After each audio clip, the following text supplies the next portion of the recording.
नमस्कार बच्चों, आपका स्वागत है मेरा यूट्यूब चैनल मैथ्स तमरझा में। इस वीडियो में हम दिल्ली सरकार द्वारा जारी मिशन गणित के तहत कक्षा 10वीं का दिनांक 31 जुलाई 2023 का वर्कशीट लेकर के उपस्थित हूँ। ये एक्टिविटी वर्कशीट है। हम इसमें दो चर के रैखिक समीकरण युग्म का ग्राफीय विधि सीख रहे हैं। पिछले दो वर्कशीट का कंटिन्यूएशन ही है। अब हमारे पास दो समीकरण दिया है, 2x plus 5y is equal to 12 है और 2x plus 5y is equal to 7 है। इसके लिए हमें चाहिए क्या क्या?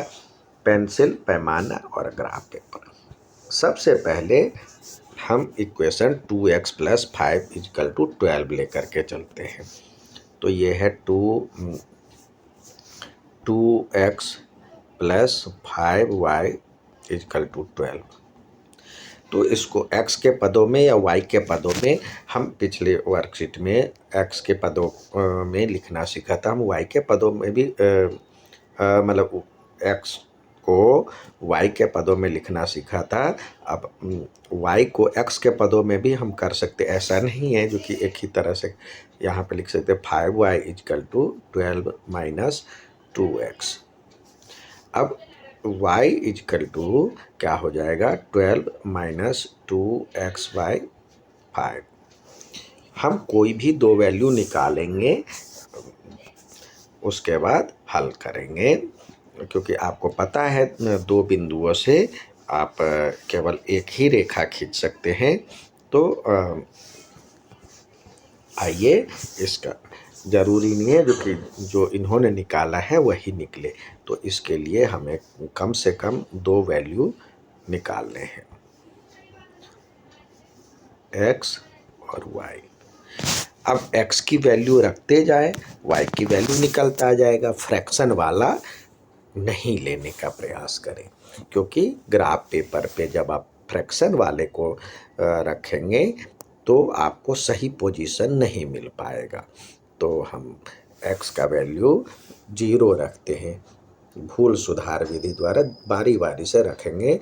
0 x बराबर में इधर वाले का वैल्यू रखेंगे। x बराबर में 0 रखने पर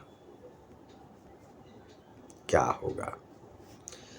y की वैल्यू हो जाएगा 12/5, क्योंकि 2x को जब 0 से मल्टीप्लाई करेंगे तो 0। अब ये फ्रैक्शन में आएगा तो ये छोड़ दें।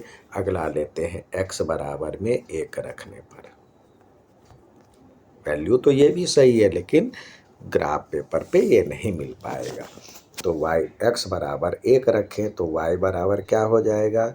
12 माइनस 2 1 जा 2 अपॉन में 5। तो जिसको कट करके हो गया 10/5। तो ये हो गया 2। तो हमने क्या रखा था? x बराबर में 0 रखा, x बराबर में 1 रखा, तो y बराबर में आ गया 2। अब देखिए, डिवाइड किससे हो रहा है? 5 से। तो x की वैल्यू में x की वैल्यू में ये जिसका वैल्यू रखे थे उसमें ये जोड़ दें तो पूरी तरह से इंटीजर्स के रूप में वैल्यू आ जाएगा। तो ये क्या हो जाएगा? x बराबर में 6 रखने पर y बराबर हो जाएगा 12 माइनस 6। 6 रखे तो 6 दूनी 12/5। तो ये हो जाएगा 0/5 यानी 0। तो कब आया y की वैल्यू 0? कब आया? x की वैल्यू हमने रखा था 6। अब दूसरा समीकरण लेते हैं। ये आ गया तो हमारे पास दो वैल्यू आ गया। अब दूसरा समीकरण लेते हैं। दूसरा समीकरण क्या है? 2x plus 5y equal to 7। तो लेते हैं 2x plus 5y equal to 7। यहाँ भी हम x की वैल्यू, इसको हम x की कोई साइड रखते हैं एक्स को वाई के टर्म में लिखने का प्रयास करते तो 2x इजकल टू हो जाएगा 7 माइनस 5y।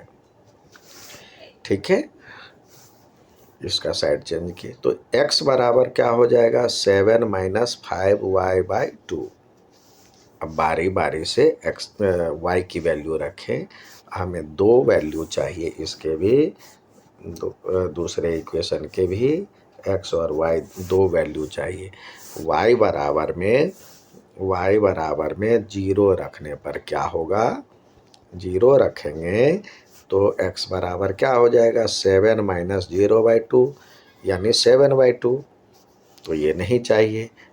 y बराबर में 1 रखने पर तो क्या हो जाएगा, x बराबर हो जाएगा 7 माइनस 5 बन जाए 5/2 यानी 2/2, कट करके हो गया 1। तो x y की वैल्यू 1 था तो x की वैल्यू आ गया 1। अब इसमें देखिए 1 में ये ऐड कर दे तो ये हो जाएगा y इक्वल टू 3 रखने पर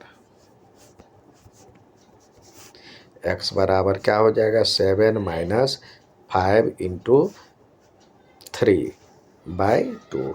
तो 7 3 जा मतलब 7 माइनस 15/2 जो हो गया -8/2, तो आ गया -4।